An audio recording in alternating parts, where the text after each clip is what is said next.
इसी बीच बड़ी खबर आपको बता दें, बीजेपी अध्यक्ष जेपी नड्डा अमित शाह के घर उनसे मिलने के लिए पहुंचे हैं। दिल्ली से लेकर लखनऊ तक लगातार बैठकों का दौर जारी है। एक तरफ यूपी में बैठक इस बात को लेकर की जा रही है कि आखिर कहां गलती रह गई, आखिर क्या वजह रही कि भारतीय जनता पार्टी जो लक्ष्य लेकर चल रही थी वो नहीं पहुंच पाई है। और दूसरी तरफ ये दिल्ली से तस्वीरें आपको दिखा रहे हैं, जेपी नड्डा पहुंचे हैं गृह मंत्री अमित शाह के घर पर, वहां पर उनसे मुलाकात करने के लिए। लेकिन सबसे पहले आपको न्यूज 18 इंडिया पर वो तमाम संभावित चेहरे आपको बता रहे, क्योंकि कहा यह जा रहा है कि इस बार मंत्रिमंडल में कई बड़े नए चेहरों को जो है शामिल किया जा सकता है।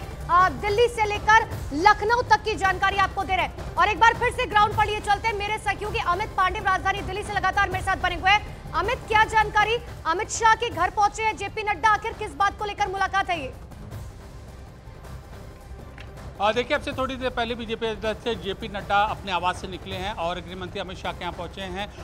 मंत्रिमंडल का जो स्वरूप होगा उसको अंतिम रूप देने की ये पूरी प्रक्रिया, रात भर बीजेपी अध्यक्ष जेपी नड्डा की जो मुलाकात है वह सहयोगी दलों के, घटक दलों के सदस्यों के साथ थी और इसके बाद अब वो गृह मंत्री के यहाँ गए हैं। इससे पहले कल गृह मंत्री अमित शाह ने करीब 5 घंटे के आसपास बैठक की थी बीजेपी अध्यक्ष के साथ। तो ये अंतिम रूप देने की प्रक्रिया पूरी चल रही है और ये उम्मीद की जा रही है आज शाम तक या फिर कल सुबह तक पूरी जो सूची है उसको फाइनल कर दिया जाएगा। प्राथमिकता इसमें यही होगी जो सहयोगी दल है उनको उचित प्रतिनिधित्व मिले उनकी संख्या के हिसाब से और कोई भी असंतुष्ट न हो, सबको संतुष्ट करके एक प्रमुख एजेंडा जो मोदी सारी थी, बातें बहुत सारी थी कि चंद्रबाबू नायडू जो है वो कुछ और मंत्रालय मांग रहे हैं, नीतीश कुमार कुछ और मंत्रालय मांग रहे हैं। हालांकि उन सभी बातों पर चंद्रबाबू नायडू और नीतीश कुमार ने विराम लगा दिया है, लेकिन कहा यह भी जा रहा है कि मंत्रिमंडल में कई बड़े नए चेहरों को शामिल किया जा सकता है। इसके बारे में क्या जानकारी?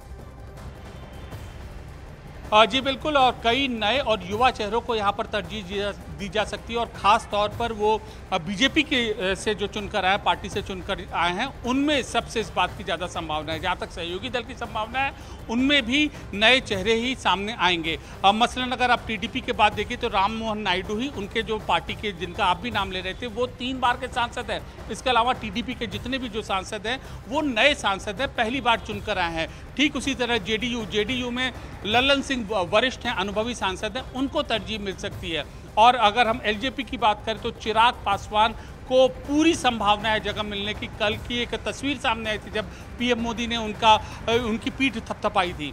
और इसके बाद शिंदे गुट के जो नेता हैं उनमें भी 2 वरिष्ठ मंत्रियों को जगह मिल सकती है। आरएलडी का जहाँ तक सवाल है, खुद जयंत चौधरी वहाँ पर मंत्री बनेंगे क्योंकि अनुप्रिया पटेल भी अपना दावा ठोकेंगी मंत्री परिषद के सदस्य के लिए। तो एक विस्तृत जो लिस्ट है वो बनाई गई है जिसमें युवाओं को, अनुभवी चेहरों को, गठबंधन के प्रमुख दलों को तरजीह दी जाएगी ताकि समन्वय के साथ निर्बाध तरीके से यह सरकार आप हमारे साथ बने रहिए। लेकिन एक बार दर्शकों को ये बताना बहुत जरूरी हो जाता है कि आखिर कौन से स्टेट से जो है कौन से नाम निकल कर सामने आ रहे हैं। सबसे पहले यूपी से बात करें तो अनुप्रिया पटेल का नाम कहा जा रहा है, जयंत चौधरी को मंत्रिमंडल में शामिल किया जा सकता है। इसके अलावा अगर बिहार की बात करें, वहां से लल्लन सिंह, चिराग पासवान, संजय झा, रामनाथ ठाकुर, सुनील कुमार, कौशलेंद्र कुमार और जीतन राम मांझी का नाम शामिल है जिन्हें मंत्रिमंडल में शामिल किया जा सकता है। इसके अलावा अगर महाराष्ट्र की बात करें तो महाराष्ट्र से प्रताप राव जाधव या श्रीरंग बरने को कैबिनेट मंत्री पद दिया जा सकता है। इसके अलावा धैर्यशील संभाजी राव माने जा रखे हैं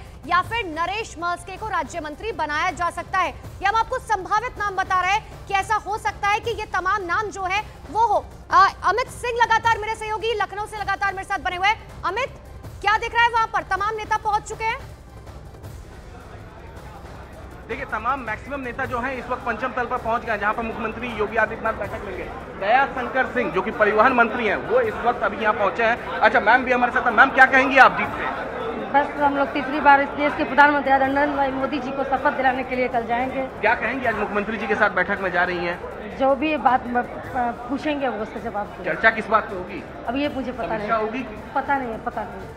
तो देखिए, अभी कुछ मंत्री अभी और बचे हुए हैं जो लगातार आ रहे हैं। दया शंकर सिंह से भी हम बातचीत करेंगे। दया शंकर सिंह लगातार बलिया में चुनाव प्रचार कर रहे थे। नीरज शेखर वहां से बीजेपी के हार गए चुनाव, दयाशंकर सिंह हमारे साथ यहाँ पर अभी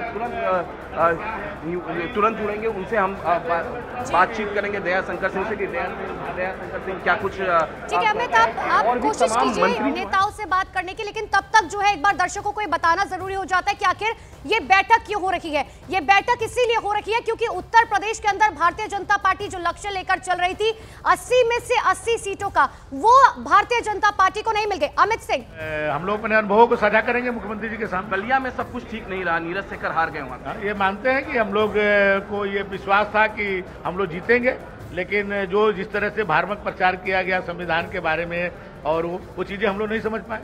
अच्छा, मुझे एक बात बताइए, कौन कौन से वो बड़े चेहरे होंगे इस बार मोदी मंत्रिमंडल में उत्तर प्रदेश से? ये कोई नहीं जानता, हमारे मोदी जी जानते हैं। तो देखिए कौन कौन से वो चेहरे होंगे उत्तर प्रदेश के मोदी मंत्रिमंडल में बीजेपी के खास तौर से, तो इस पर कोई खुल के बोल नहीं रहा।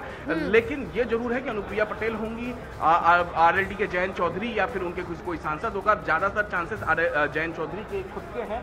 तो तमाम मंत्री पहुंच रहे हैं अभी भी बैठक में, कुछ जो छूट गए हैं पीछे से, क्योंकि तमाम मंत्री जो है अपने देखिए नेता जो